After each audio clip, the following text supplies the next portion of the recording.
Hello there everybody, my name is Jared, today here with a little off-the-cuff audio commentary talking about the brand new assault rifle in Apex Legends, the Havoc, which uses energy ammo, which I'm glad to see there are some more energy ammo weapons coming. At launch there was only 2, now we have 3, but with that said, I love it. I really do like this gun. It is certainly my favorite assault rifle in the game as of now. I guess I also should mention that this gameplay you're seeing here, I'm not getting any kills because I unfortunately wasn't able to when I had this legendary camo on, which I believe is called the Sonic Empire. A friend of mine received it in an Apex pack and we played for a little bit, so I got to see it in game to show it off to all of you, but I didn't get any kills while using it, I don't believe. For the performance of this weapon, I think it's fairly middle of the pack, so to say, in a general sense. I honestly don't think too highly of the assault rifles, as I guess it's mainly my play style. I do like to get fairly up close to my enemies. I will sometimes do some further engagements, but typically my go-to for that situation will either be the G7 Scout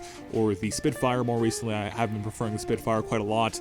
Then I'll typically always have a shotgun on me, ideally the Peacekeeper for the close quarter situations, but I do think this weapon, it is fairly versatile, especially with the select fire receiver. You can hit some further away shots with the single shot mode. I really do prefer the turbocharger on this weapon. The wind up time is not too bad in my opinion, but that is kind of why I think it puts it in the middle of the pack overall. With that said, I do think the damage is pretty good. I think it kills in a timely manner.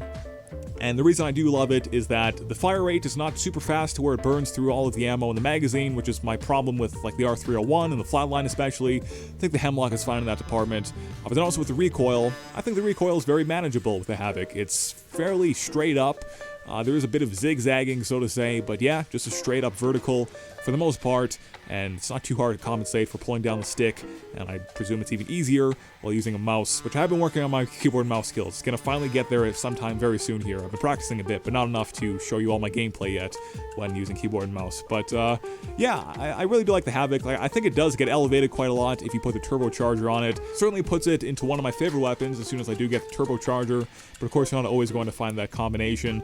But I mean, if I do find it, of course I am playing with it just as everyone else is, as it is brand new. Do I see myself using this in the long term? Not entirely sure. Like I said, it really does turn into a total beast once it does have the turbocharger to eliminate that charge up time.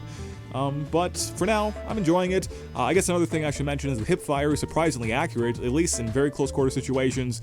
I have oftentimes just hip fired and a lot of the shots seem to hit. I think with the magazine size being 25 and being stuck there for my opinion, because I don't think there's any extended mags for energy weapons, I think it's fine. Like I said, the fire rate is not super fast, so you don't burn through it at a ridiculous rate. But with that said, it does deliver a decent amount of damage and fairly accurate, so I think you very well can take out a couple of enemies with just a single magazine. Never been in a situation where I've had to take out 3, but certainly a couple, and it's worked out just well, just fine. So yeah, I overall like the weapon. I don't know if it's going to jump to the top of my most used, in the long term once again, but I think that it can be versatile. Certainly not the best at super long ranges, but medium range, like you would expect with an assault rifle, is fine. And even close quarters, just as long as you're not in a tight corridor moving from room to room, the weapon works in both those situations as well. But that is everything. Well, like I said, just a quick commentary. Didn't have any crazy moments with it, as I couldn't really find it too much, by the way, with this gameplay. But anyway, just want to get some sort of video up, also to show you all of that legendary skin for the weapon, once again called Sonic Empire. My name is Jared. Please let me know your thoughts on the weapon down below in the comments. Have yourself a fantastic rest of your day. Goodbye.